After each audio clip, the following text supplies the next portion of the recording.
Mummy ಬೈತಾಳೆ ನಿಂಗೆ net ಕೊಟ್ರೆ.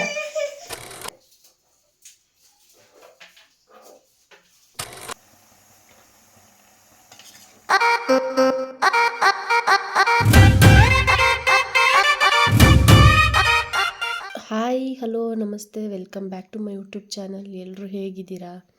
Friday routine vlog ಆಗಿರುತ್ತೆ.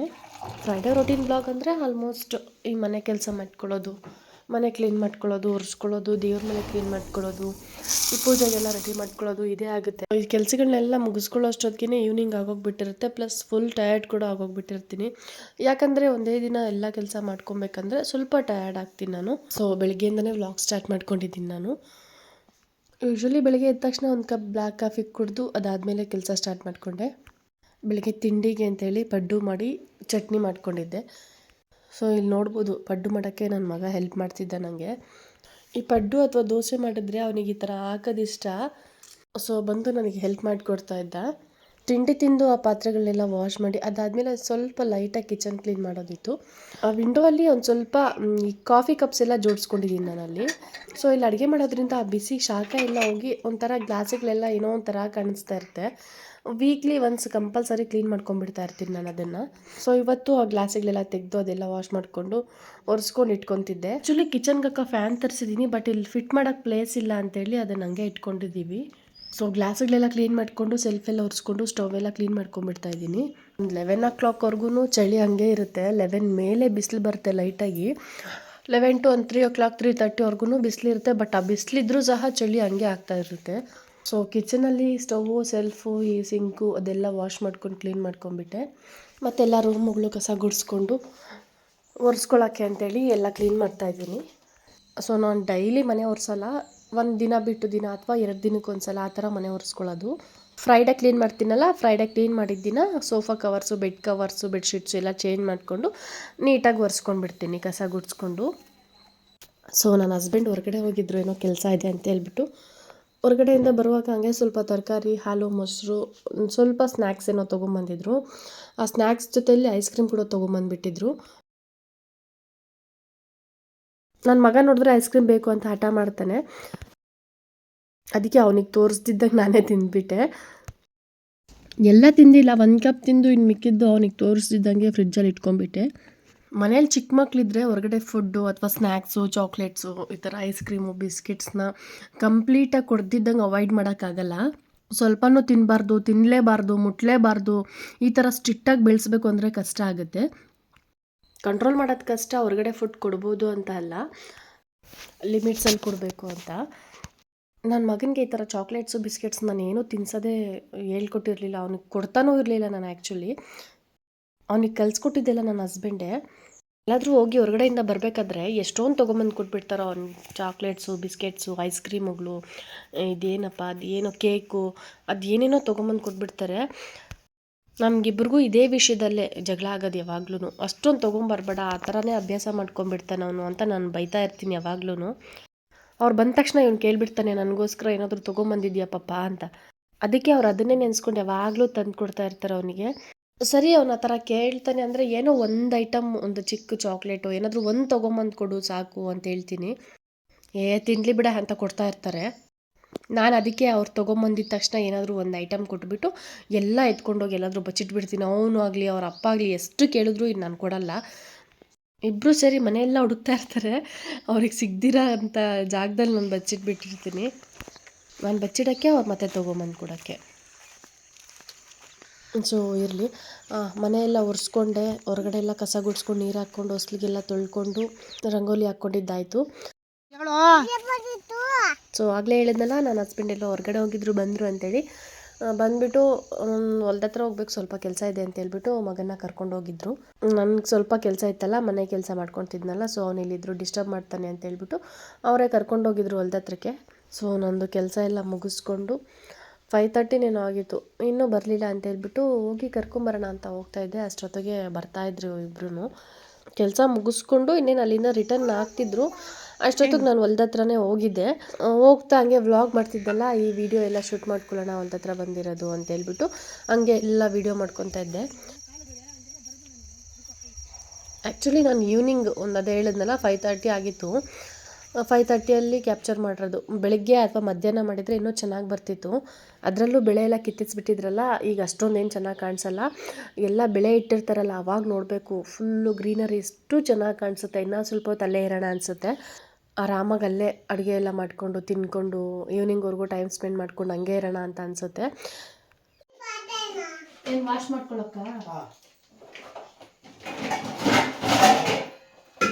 ಆಗಲ್ಲ, ಜಾಸ್ತಿ ಆಗುತ್ತೆ.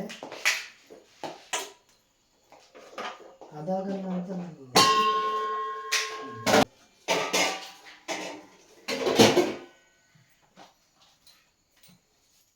ಬಟ್ ನಾನು ಮದುವೆ ಆಗಿ ಬಂದಾಗಿಂದ ಹೊಲ್ದ ಹತ್ರ ಹೋಗಿರೋ ತೀರಾ ಕಡಿಮೆ ಅಂದರೆ ತೀರಾ ಕಡಿಮೆ.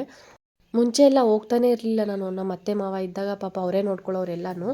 ನನ್ನ ಹಸ್ಬೆಂಡು ಜಾಸ್ತಿ ಹೋಗ್ತಿರ್ಲಿಲ್ಲ, ನಾನು ಜಾಸ್ತಿ ಹೋಗ್ತಿರ್ಲಿಲ್ಲ.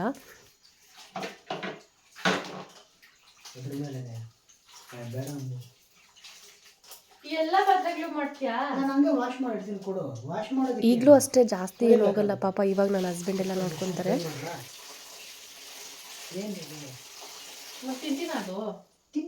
ಅದೇ ಬೆಳೆ ಇಡ್ತೀವಲ್ಲ, ಫಸ್ಟ್ ಡೇ ಅಥವಾ ಸೆಕೆಂಡ್ ಡೇ ಹೋಗಿ ಬರ್ತೀನಿ ಅಷ್ಟೇ. ಇನ್ನು ಯಾವಾಗಲೂ ನಾನೇನು ಹೋಗಲ್ಲ. ಮನೆ ಕೆಲಸ ಮಾಡಿಕೊಂಡು ಮಗು ನೋಡ್ಕೊಂಡು ಮನೇಲಿ ಇರ್ತೀನಿ ಅಷ್ಟೇ.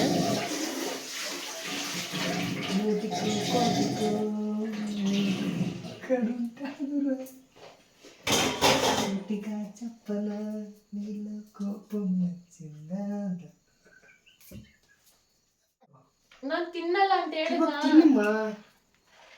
ಅವ್ನು ಸ್ವಲ್ಪ ದೊಡ್ಡವನಾಗೋವರೆಗೂ ನನಗೇನು ಮಾಡೋಕ್ಕಾಗಲ್ಲ, ಅಥವಾ ಯಾರ್ದಾದ್ರೂ ಸಪೋರ್ಟ್ ಬೇಕು ಅವನ್ನ ನೋಡ್ಕೊಳ್ಳೋಕ್ಕೆ. ನಮ್ಮ ಮನೇಲಿ ಯಾರೂ ನೋಡ್ಕೊಳ್ಳೋರು ಇಲ್ಲ, ನಾನು ಬಿಟ್ಟರೆ ನನ್ನ ಹಸ್ಬೆಂಡ್ ಅಷ್ಟೇ ನೋಡ್ಕೊಬೇಕು. ಹಾಗಾಗಿ ಸ್ವಲ್ಪ ದಿನ ಅವ್ನು ದೊಡ್ಡವನಾಗೋವರೆಗೂ ನಾನೇನು ಮುಂದೆ ಪ್ರಯತ್ನ ಮಾಡೋಕ್ಕೇನೂ ಆಗಲ್ಲ.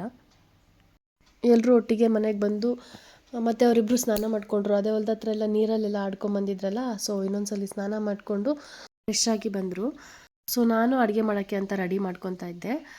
ಸೊ ನನ್ನ ಹಸ್ಬೆಂಡ್ ಬಂದು ಮಶ್ರೂಮ್ ಇದೆ, ನಾನು ಸ್ವಲ್ಪ ಮಶ್ರೂಮ್ ಮಾಡ್ಕೊಬೇಕು, ಪೆಪ್ಪರ್ ಮಶ್ರೂಮ್ ಮಾಡ್ಕೊತೀನಿ ನಾನು ಅಂತೇಳ್ಬಿಟ್ಟು ರೆಡಿ ಮಾಡ್ಕೊತಾ ಇದ್ದರು. ನನಗೆ ರಾತ್ರಿ ಸಾಂಬಾರಿಗೆ ಅಂತೇಳ್ಬಿಟ್ಟು ಒಂದು ಸ್ವಲ್ಪ ವೈಟ್ ರೈಸ್ ಮಾಡಿಕೊಂಡು ಸೊಪ್ಪು ಸಾರಿಗೆ ರೆಡಿ ಮಾಡ್ಕೊತಾ ಇದ್ದೆ ನಾನು. ಕಿಚನ್ ಕ್ಲೀನ್ ಮಾಡುವಾಗ ಗ್ಲಾಸ್ಗಳನ್ನೆಲ್ಲ ವಾಶ್ ಮಾಡಿಕೊಂಡೆ ಅಂತ ಹೇಳಿದ್ನಲ್ಲ, ವಾಶ್ ಮಾಡ್ಕೊಳ್ಳೋವಾಗ ಒಂದು ಸ್ವಲ್ಪ ಕೈ ಗಾಯನೂ ಆಯಿತು ನನಗೆ. ಆ್ಯಕ್ಚುಲಿ ಈ ಗ್ಲಾಸ್ಗಳನ್ನೆಲ್ಲ ತೆಗೆದು ವಾಶ್ ಮಾಡಿರುವಾಗ ಒಂದು ಸ್ವಲ್ಪ ಕೇರ್ಫುಲ್ಲಾಗಿ ಮಾಡ್ಕೊತೀನಿ ನಾನು.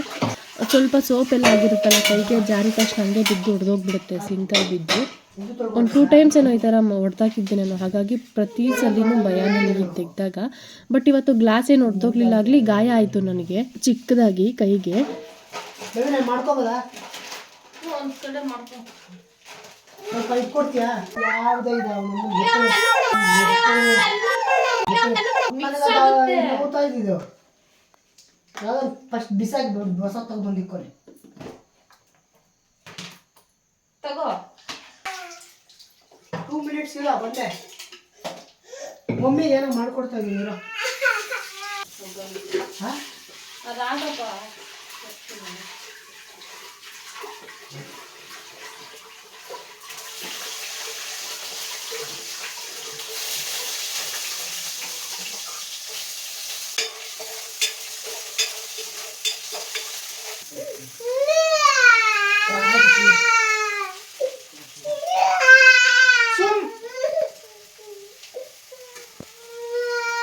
ಸುಮ್ಮನೆ ಇರುವ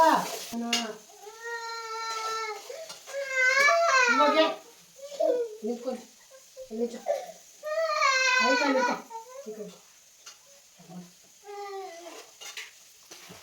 ವೆಯ್ಟ್ ಅಯ್ಯೋ, ಸ್ವಲ್ಪ ಹೊತ್ತು ಸ್ಟಾಪ್ ಕೊಡು. ಹುಷಾರಾಗಿ ಒಳ್ಳೆ ಒಂದ್ಸಲ ನೋಡ್ಕೊಂಡಿದ್ದೆ.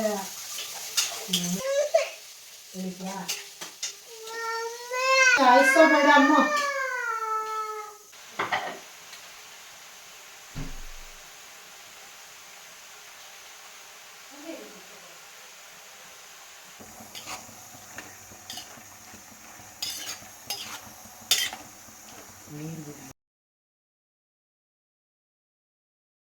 ಸೊ ನಾನು ನನ್ನ ಹಸ್ಬೆಂಡು ಅಡುಗೆಗೆ ರೆಡಿ ಮಾಡ್ಕೊತಿದ್ವಿ. ಅಂದರೆ ನಾನು ಸಾಂಬಾರು ರೆಡಿ ಮಾಡ್ಕೊತಿದ್ದೆ, ಅವ್ರು ಆಗಲೇ ಹೇಳ್ದಂಗೆ ಮಶ್ರೂಮ್ ರೆಡಿ ಮಾಡ್ಕೊತಾ ಇದ್ರು.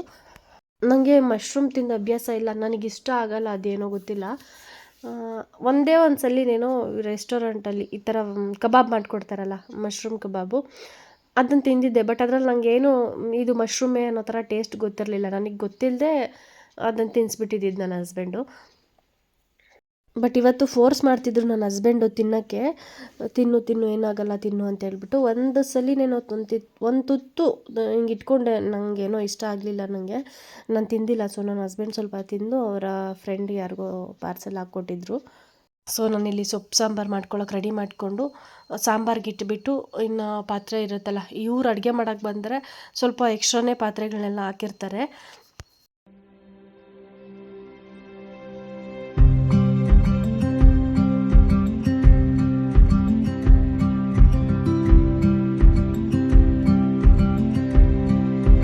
ಊಟ ಮಾಡೋಕ್ಕೂ ಮುಂಚೆನೇ ಪಾತ್ರೆಗಳನ್ನೆಲ್ಲ ತೊಳೆದು ಸೆಲ್ಫ್ ಎಲ್ಲ ಒರೆಸ್ಕೊಂಡು ಕಿಚನ್ ಕ್ಲೀನ್ ಮಾಡ್ಕೊಂಡ್ಬಿಡ್ತಿದ್ದೆ.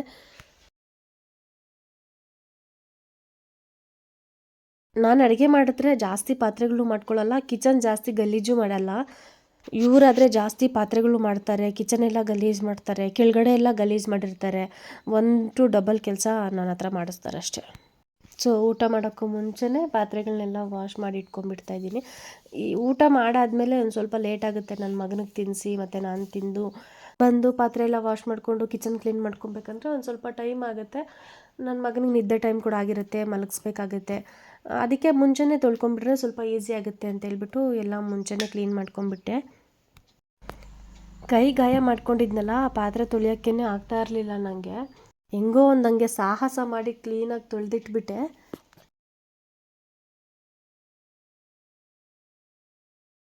ಈ ಒಂದು ವ್ಲಾಗ್ ಎಡಿಟ್ ಮಾಡೋಕ್ಕೆ ನಾನು 3 days ಟೈಮ್ ತೊಗೊಂಡೆ. ಬಿಕಾಸ್ ನಾನು ನಮ್ಮ ಅಮ್ಮನ ಮನೆಗೆ ಹೋಗಿದ್ದೆ. ಸಂಡೇ ಹೋಗಿದ್ದಿದ್ದು. ಸಂಡೇ ಹೋಗಿ ಮಂಡೇ ಮತ್ತೆ ಹಂಗೆ ಬಂದುಬಿಟ್ಟೆ. ನಮ್ಮ ಅಮ್ಮನ ಮನೆಗೆ ಹೋಗಿ ಬಂದು ಒಂದು ಸ್ವಲ್ಪ ಕೆಲಸ ಕೂಡ ಇತ್ತು ನನಗೆ.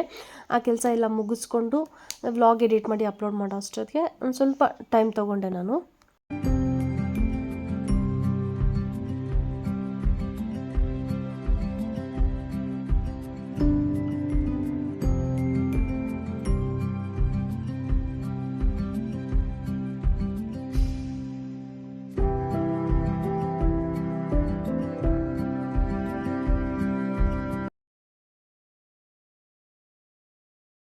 ನಿಮಗೆ ಇದು ಖಾರ ಪುಡಿ ಎಲ್ಲಿದೆ? ಪ್ಲೇಟ್ ಕೊಡು, ಸರ್ವ್ ಮಾಡಿ ಕೊಡ್ತೀನಿ. ಟೇಸ್ಟ್ ನೋಡು.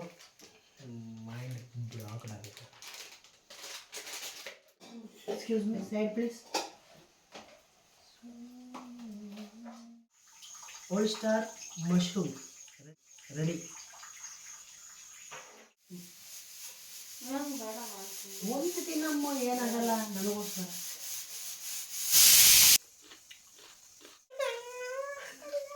ಬರ ಹೋಗೋಣ.